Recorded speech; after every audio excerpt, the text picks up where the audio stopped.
Welcome to today's webinar on the subject of R2V3 lessons learned and common NCRs. My name is Austin Matthews. I'm the EHS Program Manager with Perry Johnson Registrars. Welcome. I have a brief agenda on this first slide. We'll cover a little bit of housekeeping information. I'll talk about PJR, who we are, what we do very briefly. Also, at a high level, cover some of the benefits of certification to R2V3, although we're working off the assumption that most of the people in attendance are either preparing for their transition to R2V3 or getting ready for their initial certification audits to the R2V3 standard. The bulk of the presentation will be spent discussing common NCRs, or the most common NCRs that we have issued as a certification body since obtaining accreditation to R2V3, as well as some of the lessons we have learned over the course of the last year and a half or so of conducting audits to the R2V3 standard. I'll close with a summary of the certification process for anyone who is pursuing initial certification for the first time. That process is different than the transition audit process, and we will close with questions. Today's presentation is being recorded so that a recording of the presentation as well as a copy of the slides can be made available on PJR's website in the next day or so. Feel free to type your questions in at any point during the presentation. These will be addressed at the end of the presentation.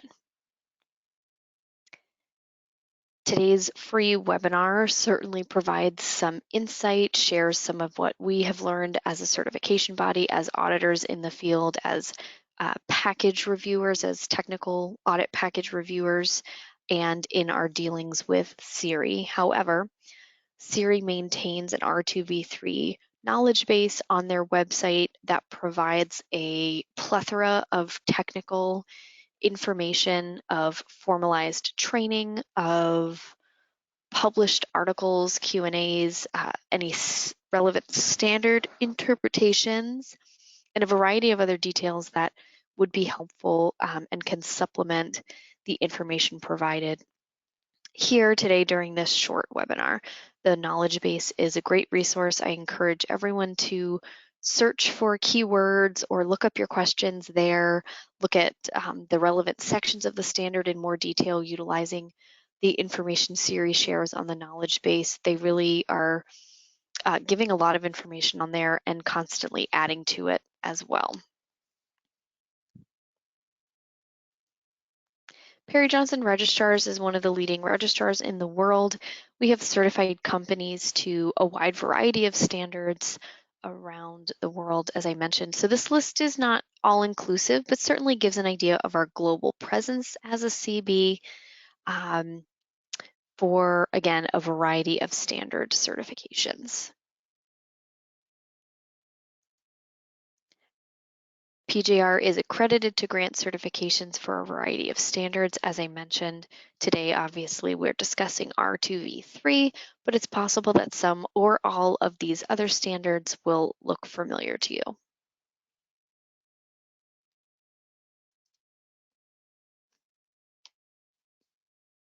Benefits of certification vary widely by industry and by physical or geographical area, but generally we see some common trends. The standard itself represents a commitment to responsibly reusing and recycling electronics and electronic components. So being able to advertise R2 certification represents an alignment with the commitment of the standard and the commitment of your organization. Maintaining the standard requirements and the associated management system requirements drives improvements in a number of areas, including an organization's environmental, health, and safety, or EHS, performance. The standard also represents a framework for meeting customer and/or regulatory requirements. Again, this will vary greatly by organization, but the framework is part of the standard itself. Other areas of improvement for maintaining or implementing that R2V3 standard requirement is management commitment levels and employee engagement levels, excuse me. Being able to advertise the certifications such as R2V3 can provide a competitive advantage as well as, or in addition to improving public image of the organization. Again, the ability to advertise that certification is maintained, what that standard represents can provide a competitive advantage or improve public image. In addition to improving public image and or providing a competitive advantage, there may be other financial benefits. In some areas, maintaining certain certifications may result in, for example, lower insurance premiums. But again, that's really going to vary by location. Maintaining the certification and the standard requirements helps achieve strategic objectives and or stakeholder requirements to which an organization may be subject. It also allows for integration with other business management systems. As you are probably all familiar, R2V3 has some standard prerequisites, including environmental health and safety standards satisfied by ISO 14001 and ISO 45001 or the RIO standard, and for some clients also a quality management system requirement, which can be satisfied with a number of standards. So the ability to integrate these and other standard certifications or business management systems is another benefit of certification for R2V3.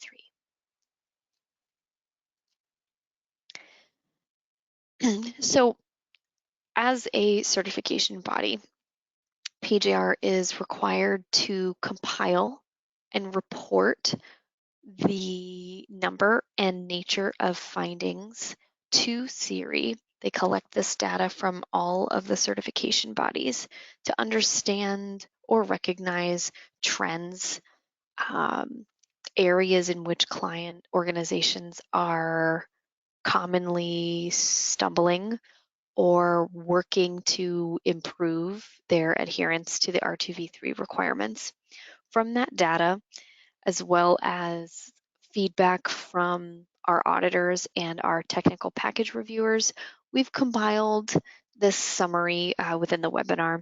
Some of the most common NCRs, again, certainly not an all-inclusive list, nor are these in numerical order necessarily.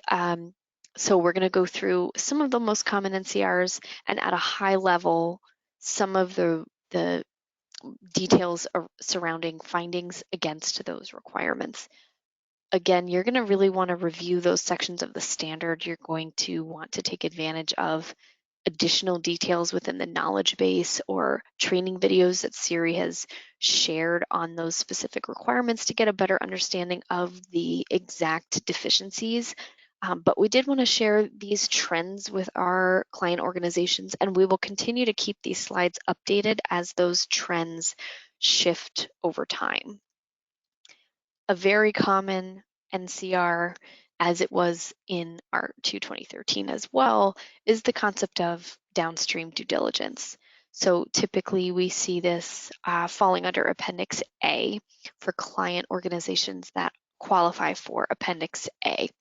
Some examples of findings within Appendix A, because there are a whole host of requirements if you take a close look at Appendix A. But some of the most common examples include having incomplete records of downstream due diligence to meet the R2V3 Appendix A requirements, incorrectly identifying or misclassifying the downstream vendors as to their R2 certification status. As a reminder, unless a downstream vendor is R2V3 certified, they would be considered non-R2. The R2V3 standard does not recognize R2 2013 certifications as an equivalent to R2V3. There are a number of significant differences between R2 2013 and R2V3. So unless the downstream vendors R2V3, they're going to be in that non-R2 category. And this not only affects the audit time allocated for R2V3 audits for Appendix A, it also affects the evidence that we are looking for in terms of adherence to Appendix A. It's important, another common NCR against Appendix A is the verification that subsequent tiers, that downstream vendors are also meeting Appendix A requirements for the tiers below them, that they are verifying the subsequent tiers are also meeting the requirements of Appendix A. This does not just apply to the first tier, and if we're not looking at all of the relevant downstream vendors, then we're not meeting the requirements of Appendix A. Another common NCR in Appendix A, or against Appendix A, I should say, would be instances where organizations process negative value equipment, but do not have the associated required pollution liability insurance. There is no exemption for this requirement. The exemption for which some client organizations may qualify falls under a different requirement that would be a financial instrument foreclosure. So the pollution liability insurance is automatically required under Appendix A if negative value equipment is processed. It's important to understand what that term means, negative value, in the R2V3 standard, and to closely review whether your organization processes what would be considered negative value equipment, not just initially, but on an ongoing basis. So should you accept negative value equipment into the facility, that requirement automatically kicks in, the need for pollution liability insurance under Appendix A.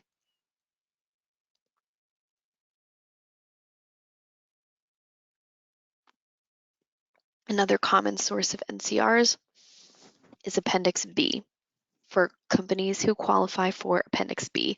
And if you have already reviewed Appendix B, you know that there are a lot of requirements found in Appendix B as well.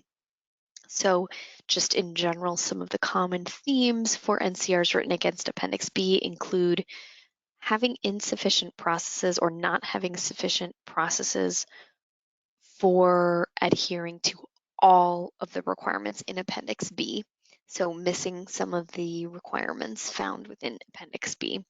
Incomplete documentation of process requirements. Again, there are specific requirements for things like the data sanitization plan and what they need to contain. So it's important that the process be documented and reflect all of those requirements. The data sanitization plan is to specify how data sanitization is to be performed at the facility, and all of that needs to meet the Appendix B requirements. Some examples here of commonly overlooked requirements. This is certainly not an all-inclusive list, but just to give a couple examples. Overlooking the need to use software for the logical sanitization and the validation, maintaining video recordings, assessing and maintaining all of the appropriate destruction types for the types of equipment that you will process. What methodologies are you going to use to do the physical destruction? Maintaining the unique identifiers where required, ensuring the data sanitization plan checks all the boxes and covers all of the required material or concepts. Ensuring the training and competency requirements are met. There are a whole host of requirements in Appendix B, so I really encourage you to review it at length. Appendix C common NCRs include insufficient processes and or incomplete documentation of the process requirements. So just as we discussed in Appendix B, do your processes meet all of the requirements found within the appendix, and then do your documented procedures or plans cover all of those processes and align with what you're actually doing.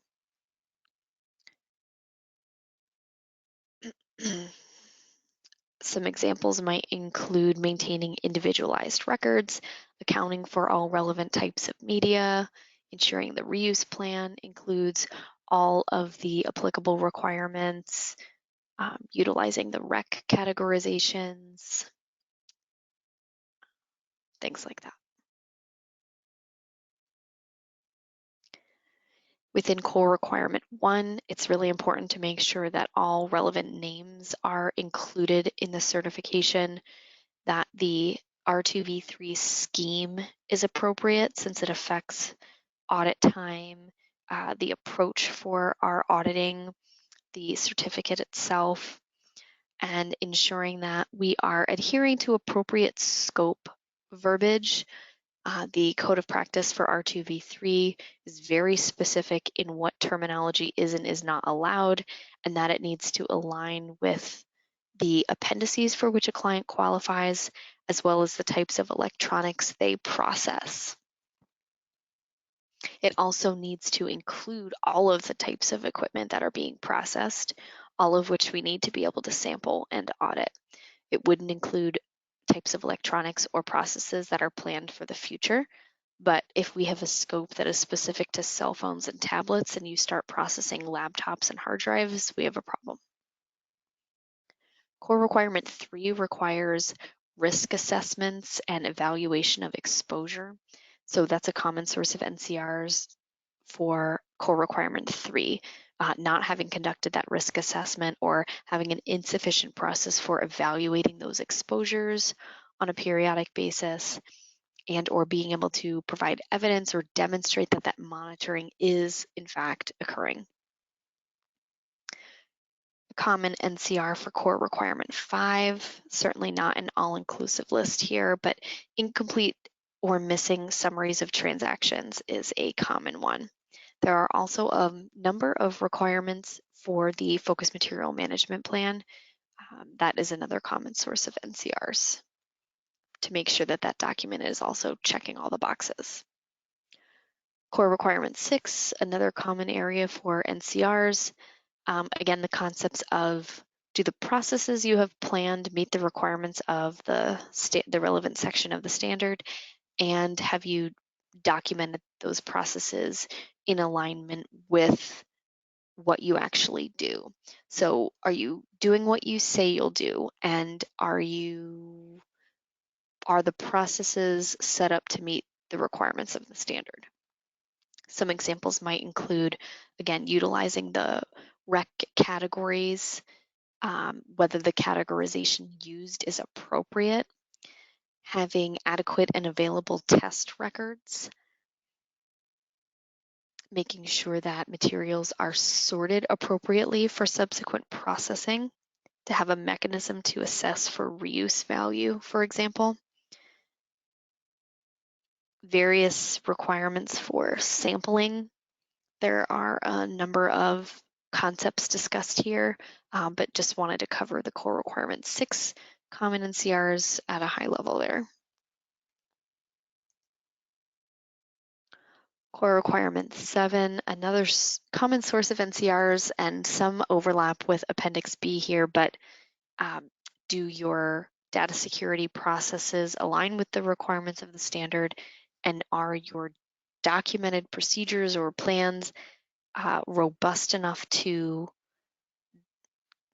cover in detail what your actual processes are and demonstrate that they meet the requirements of the standard. It's not enough to discuss the data sanitization at a very high level. The data sanitization plan is meant to be specific and inclusive of the types of media you process, the specific ways in which you will process them, and a whole host of other, again, requirements in the standard to show that you have checked all those boxes and planned accordingly. Core requirement 7 is prescriptive in a number of ways, including training, how pre-sanitized media is to be controlled and identified, the requirement to maintain acknowledgements, specific security requirements, independent audit requirements for data.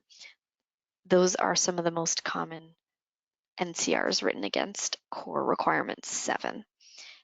And as a reminder, while appendices only apply to a subset of R2V3 facilities, core requirements will apply to all R2V3 facilities. So even if you don't typically process things with data, core requirement 7 still applies. You still need to have a plan that meets all of the core requirement 7 requirements within it to facilitate the R2V3 certification.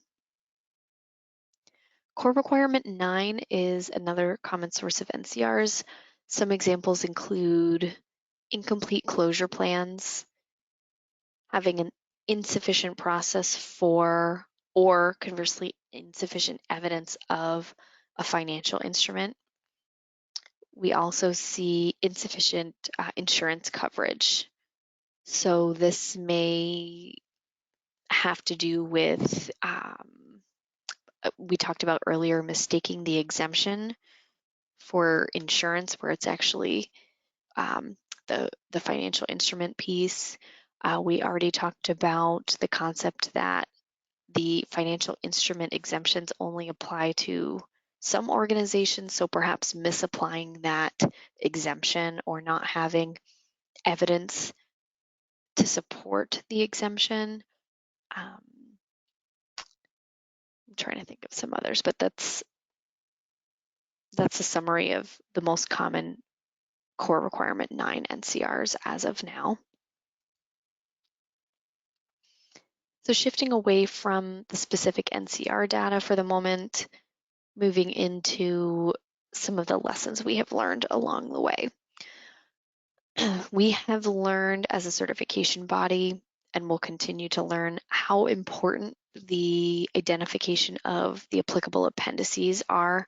I mentioned earlier not only how the appendices affect R2V3 audit time calculations and the scope of certification, it also affects the audit approach. So understanding what the R2V3 facility is doing in-house, what their processes are, what types of electronics they process, what their upstreams and downstreams respectively are responsible for is really helpful. CIRI has some appendix applicability tools or links that can be really helpful in navigating each appendix individually to assess whether an organization does or does not qualify for that appendix. We need to make sure we're capturing all appendices that a client organization does qualify for.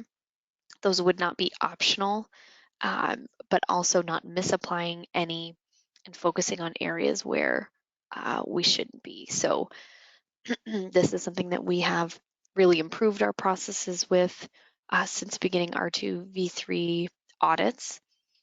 And we continue to educate our clients in this area as well to help them navigate.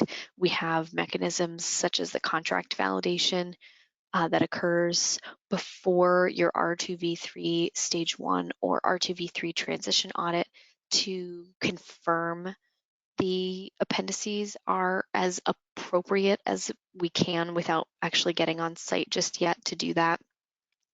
So the appendix applicability is of great importance, and we're continuing to help our clients navigate those distinctions. It can be challenging.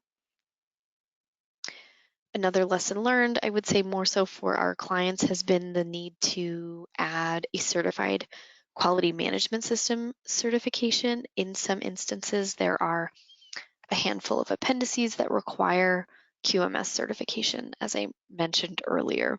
Those would include Appendix C, D, and F. And so for clients that did not already have, for example, ISO 9001 or RIOS certification, knowing that that is a change they need to make to be able to plan accordingly and not be scrambling when the time comes for their audits to take place. That has been another lesson learned, identifying who falls into that category and planning ahead has been really important. We discussed earlier the scope verbiage coming from the Code of Practice requirements. If you're not familiar with the Code of Practice, I do recommend you peruse it and get a bit more familiar with it. There are a number of requirements that are relevant for certification bodies, but trickle down to our clients. I think there's some really helpful information in there. One of those would be the scope requirements. So we have a lot less flexibility in the scope statements than we did in R2 2013. There are specified word tracks to be used for each appendix that a client organization qualifies for. We're not allowed to deviate from those word tracks. And those will be a one-for-one alignment with the appendices for which a client organization is being audited. And then we also have to specify the types of electronics from for which the organization has been audited, things that we are aware they're processing, again, currently, not in the future, things that we were able to sample, verify, being put through the processes or being located within the warehouse. Those will vary to be sure, but again, it's important to have the scope be accurate, not misleading, not processing equipment for which you're not certified, and vice versa, claiming certification for types of electronics that are not being processed and have not been audited. So the scope is of great significance, and clarification for those requirements can be found in the R2V3 Code of Practices. Another significant change, I would say, is the expectations for closing NCRs, also located in the R2V3 Code of Practices.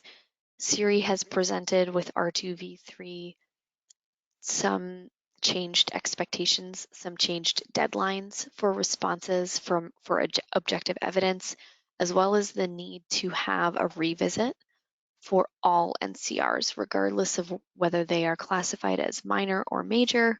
All R2V3 NCRs are required to have a revisit within 90 days. So we see some changed deadlines, as I mentioned. Correction evidence is due within 60 days, and corrective action evidence, as well as the revisit, are due within 90 days.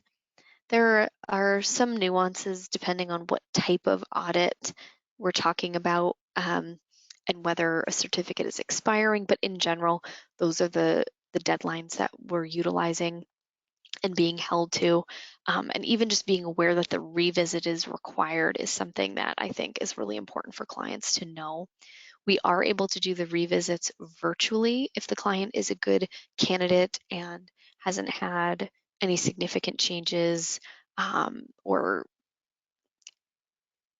again, they have to be a good candidate, so they wouldn't have technical gaps, dead spots that would affect closing the particular NCRs, but a revisit is possible. It is possibly able to go virtually. They don't necessarily have to be on site, but off-site revisits are not permitted under R2V3. So these would be either virtual or on-site revisits to close those minors and or major NCRs. Facility schemes are also defined within the R2V3 Code of Practice. There's actually a table within the Code of Practice that we have utilized within our applications and our processing forms to help clients self-categorize or self-identify as a particular scheme under R2V3. But one of the lessons learned, or one of the learning curves, has been how this R2V3 scheme with new categories and new names will very likely differ from the category or the scheme you're listed under with for other standards that you may be contracted with us. So you may have one scheme for R2V3 and another for your ISO 9001, 14001, and 45001 audits, or your RIOS audits. So ensuring that the correct scheme is identified is important, as is recognizing that you may be categorized in two different ways depending on the standard in which we're discussing. The table is located within the Code of Practices. As I mentioned, we see some new terminology, single facility, common parent, shared facilities. There is no longer a multi-site option in R2V3. That's another significant change. Campuses are, I would say, heavily scrutinized. SERI really wants to ensure that if a organization is categorized as a campus, they truly are a campus, meaning at least one of the sites is completely interdependent on another and cannot be certified to R2V3 on its own as a single facility. So those are, as I mentioned, closely reviewed. What would have been a multi-site under R2 2013 is almost always considered a single facility under R2V3. I won't say always, but that is certainly the trend that we are seeing.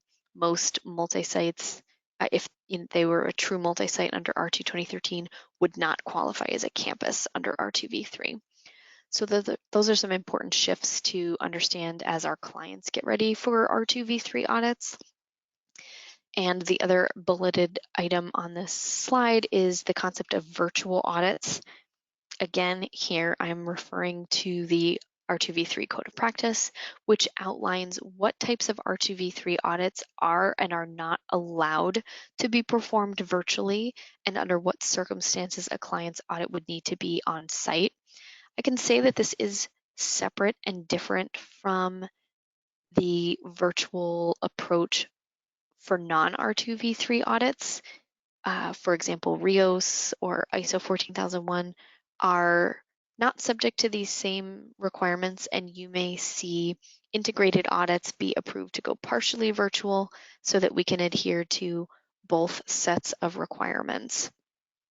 The R2V3 Code of Practice does not allow Stage 2 audits to R2V3 to go virtually whatsoever for R2V3, nor do they allow recertification audits to R2V3 to go virtually.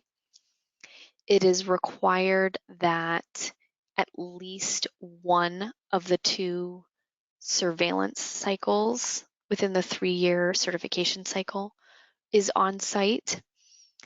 And it also lists scenarios or circumstances in which a client would not be permitted to go virtually at all, such as having significant changes within their organization since their last audit.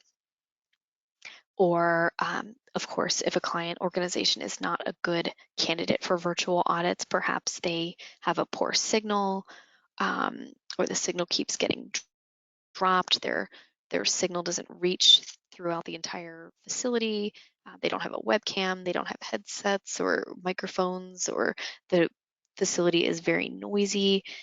There could be a whole host of reasons why an organization may not be a good candidate, but these requirements come specifically for R2V3 audit time from the R2V3 Code of Practices.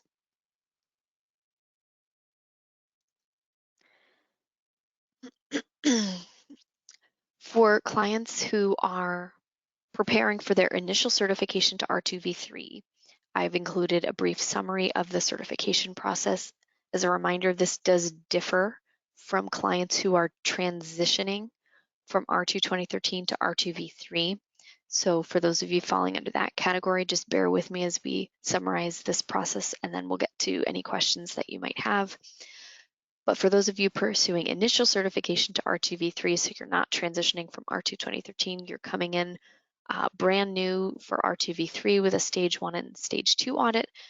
The steps for certification include obtaining a copy of the standard itself to get familiar with what the requirements are, establishing your management system documentation to meet those R2V3 standard requirements, conduct any training to the associated requirements, implement the associated requirements, including conducting an internal audit, conducting a compliance evaluation, which is compliance to the legal and other requirements to which the organization is subject, as well as conducting a system review, a management review with the results of those audits included as inputs to that review. So you would want to do the review after you've done those audits. You'll also need a contract with a certification body such as PJR to conduct those audits, and you'll be required to submit any requested pre-qualification information. Those are used for the contract validation or the contract review activity that I mentioned earlier. After conducting the contract validation, you would complete stage 1 and stage 2 audits respectively. To move forward with each of those phases, you do need to address any identified nonconformities before a certificate can ultimately be issued. The contract validation is an offsite activity that is scheduled for between a quarter day and a half day in most instances,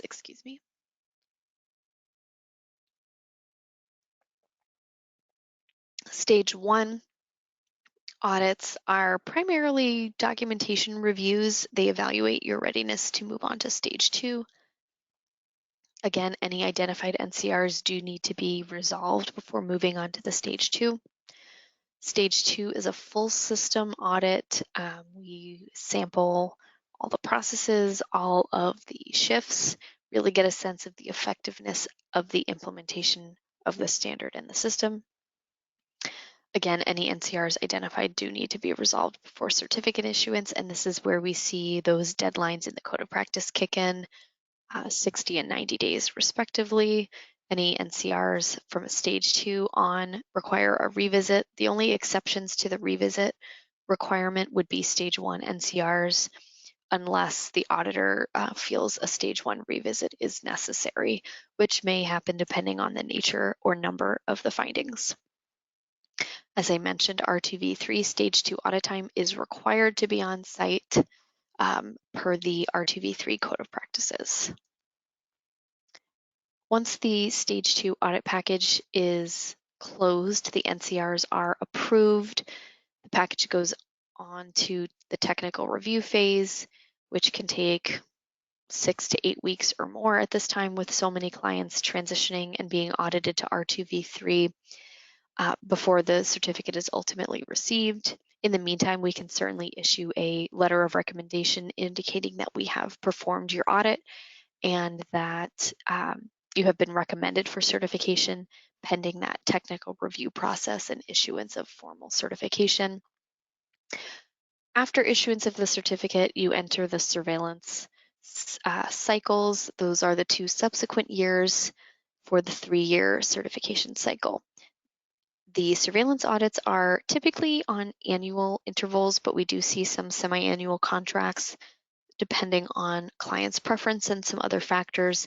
These are partial system audits compared to the stage 2. They are typically shorter in duration and do not necessarily cover the whole system.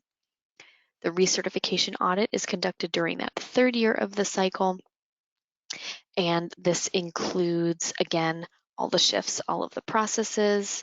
Any NCRs need to be resolved before a certificate can be issued.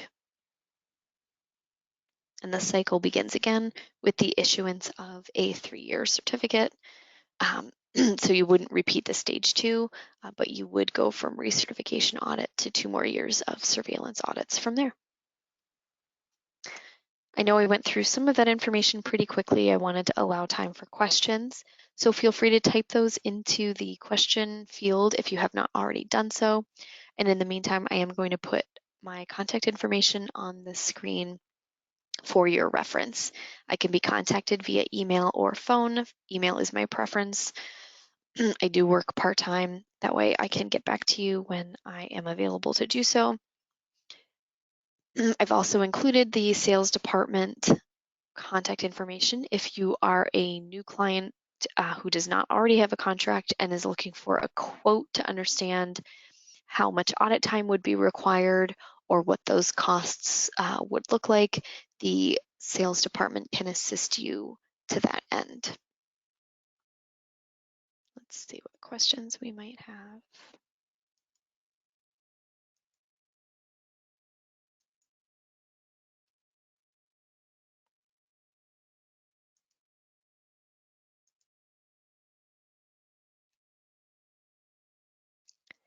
We have one question regarding the competency of internal auditors. So we have competency requirements discussed in R2V3 in a number of places. The internal audits are one such area. We also see the internal data audit requirements, the data, I'm not thinking of the exact name off the top of my head, but some of the requirements in Appendix B for data audits as well. There are specific training requirements for some of those types of audits. I'm thinking more along the lines of the internal data audits, and those are prescribed by CIRI. They actually have a list within the knowledge base. That's one of the Q&A articles that they have published. Conversely, the internal auditor competency, which also might be addressed in the knowledge base, I would be surprised if it is not addressed, is less specific. However, in internal auditor competency in general, we're looking for relevant training to the process of internal audits, what the expectations might look like, good auditing tactics, navigating the internal audit report, collecting objective evidence, sampling, perhaps conducting interviews, and then recording the outputs of those activities in the internal audit report itself. So understanding the concept of internal audits, how to conduct effective internal audits, as well as knowledgeability about the standards for which you are auditing. CIRI offers a R2V3 auditor course. It is not only open to certification body auditors like PJR's auditors, it's also open to consultants, internal auditors for facilities. That is a really helpful resource because you are getting both concepts, the auditing as well as the standard specific guidance. So the internal auditor requirements, if you're speaking to just those internal audits, are less prescriptive, but I would check the knowledge base for some guidance there and some access to the training opportunities that CIRI has available. And what we're looking for as auditors for PJR is not only that the audit requirements are met, that the outputs are also effective. So if we come in, let's say we do our R2V3 transition audit or our surveillance audit after a transition, and we cite a number of NCRs, but the internal audit found that everything was really effective and there were no issues identified, we may begin to question the effectiveness of the internal audit, perhaps not based only on 1 year's audit report, but certainly as a trend, that would be something that we would be looking for versus making a determination about whether the internal auditor qualifications or competencies on paper are sufficient. That's another approach that is relevant to R2V3 audits, as well as ISO 14001, ISO 45001, and a number of other standards where they don't prescribe exactly what the internal auditor needs to demonstrate as far as competency goes.